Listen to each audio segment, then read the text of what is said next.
Alright, hey class, back again. In this video we're going to talk about, hopefully you've already finished the benefits of the wildlife crossing slide, this one, and you've already finished the information on the food web as well as actually creating the food web.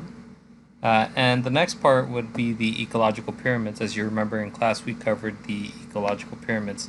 So first things first, we're going to cover the section where you actually write things. And once again, if you're having trouble viewing everything on the slide, you could always zoom out. You click on this zoom button right here.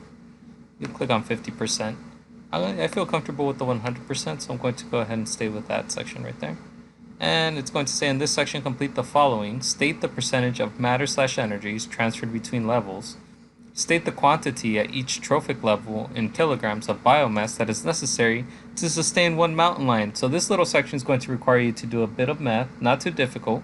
Why is only 10% of the matter/energy transferred? We talked about this in class as well. Drag all the images to the appropriate section. So if you look on this side, here we have some images. So what goes on this side? I'll give you a few hints. I'll go ahead and zoom out here now. Zoom out to 50%. As you can see, we have all of this section right here.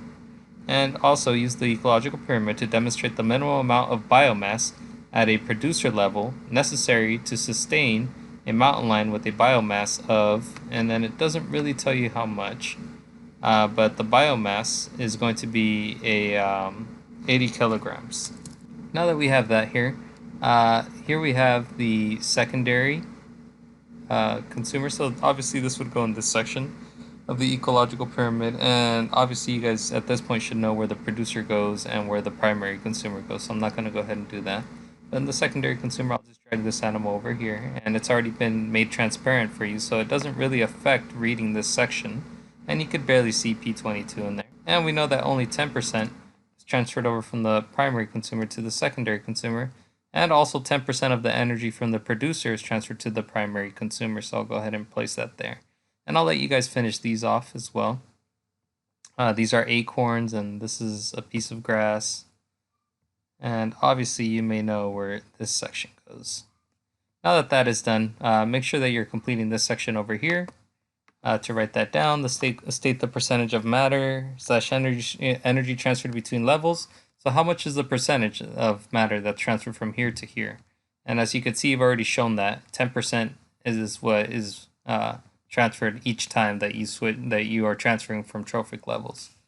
And then state the quantity at each trophic level in kilograms of biomass that is necessary to sustain one mountain lion. Well, here we have 80 kilograms. 80 kilograms is 10% of whatever is necessary here. So all I would really have to do is multiply 80 by 10 and get the number here. And then once I get this number, all I have to do is multiply that number by 10 and put that number here. And that's how I would figure out how many kilograms are necessary. Let's move on to the next slide. This is the fun slide that you'll be working on.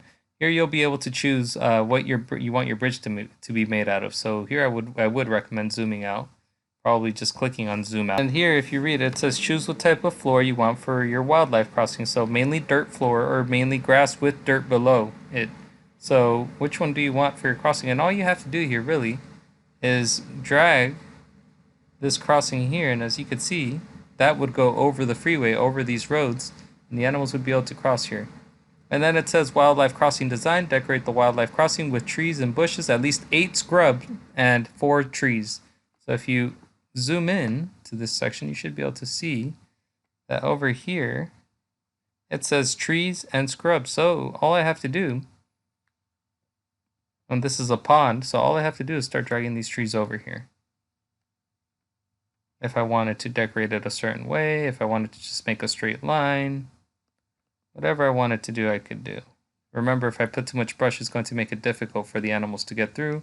I may want to leave a passageway here, probably add more scrubs, and until I get to the numbers that I am instructed to get to. Obviously, P22 would be able to cross through here. And then I could add a pond if I wanted to so that the animals could drink water, or I could place it right in the center. Whatever it is that would be necessary. And then once you've decorated your wildlife crossing, you're going to go down here to this section and talk about soil erosion, but we'll talk about that in the next section. Another thing I'd like to touch upon is if you were going to share this in your discussion, all you have to do is click on share. And because you don't want anyone else to be able to edit your link, you do want them to be able to see it. So right here, you'll be able to click on, I'd say anyone with the link. And instead of saying commenter, editor, just viewer. That's all you want, is a viewer. And then you just copy the link. You go over to your discussion and say I wanted to post here my initial post. I would say, here is my, and all I would have to do is click on insert content, click on link, and I would paste my link here. I would put Mr. Z's, or whatever your name is, Mr. Z's Wild Life Crossing Project. And I would click on insert, and as you can see, there's my link, and all I would have to do is click on post, and anyone would be able to see it. Remember to be, if you're going to be observing other people's crossings, to be polite, and thank you for watching.